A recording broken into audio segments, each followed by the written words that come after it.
Let's get more now on the escape of terror suspect Daniel Khalife, which has again brought into question the state of the prison service, both in terms of the infrastructure of our ageing jails and the way it copes with an ever-increasing population of inmates. Joining me now is criminal defence lawyer and founder of Britton and Time law firm, Paul Britton. Good evening to you. Good evening, Juliana. First of all, we're talking about an incredibly high-risk prisoner. Are you surprised that he was in the category prison that he was? Well, I am. I was surprised when the story broke and we learnt that he was in a Category B prison and not a Category A prison. I was quite surprised, particularly because of the offences that he's accused of committing. An individual that's accused of offences of terrorism would ordinarily be put into Category A prison, which is far more secure. In recent times, we haven't seen many escapes from prisons. I think since 2017, we've had about 5.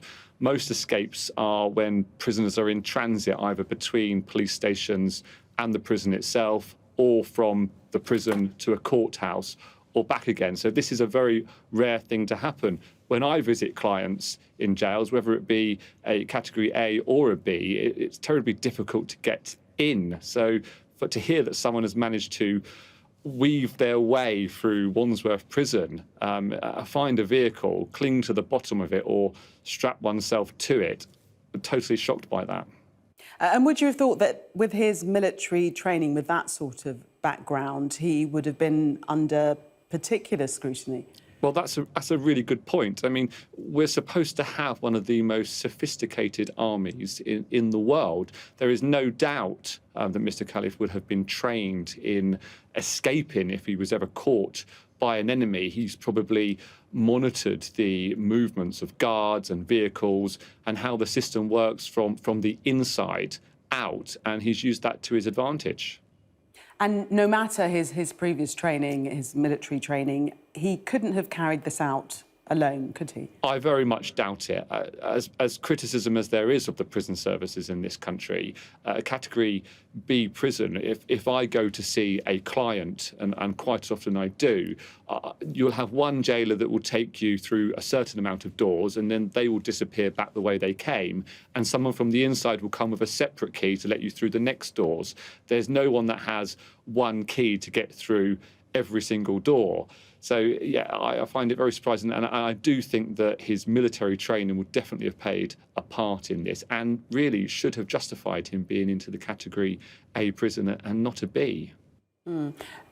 And we know that he was working in the kitchens, which has been described as a plum job to have within a prison unit, and one that you would have to go through particularly scrutiny to get into that type of area of work within the prison. Yeah, so in a Category B prison, inmates are often given jobs to assist the prison, whether it be cleaning or in the gym or in the kitchens.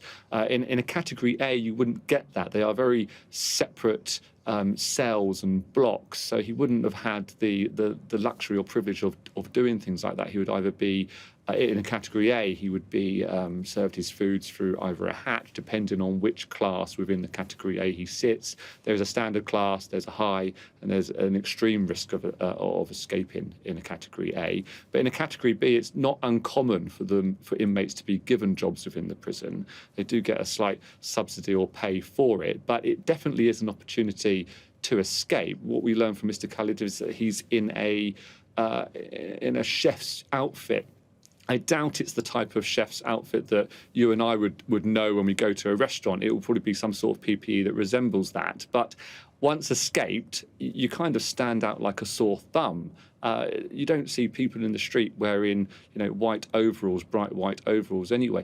The fact that there have been 0 confirmed sightings of this man, again, it surprises me. Where is the failure in all of this? Is it the entire prison system? I'm not sure. I think it's probably going to be to do with the miscategorisation and putting into a B. It's someone that is trained, that's very clever, that's accused of a very serious offence and would warrant going into a category A.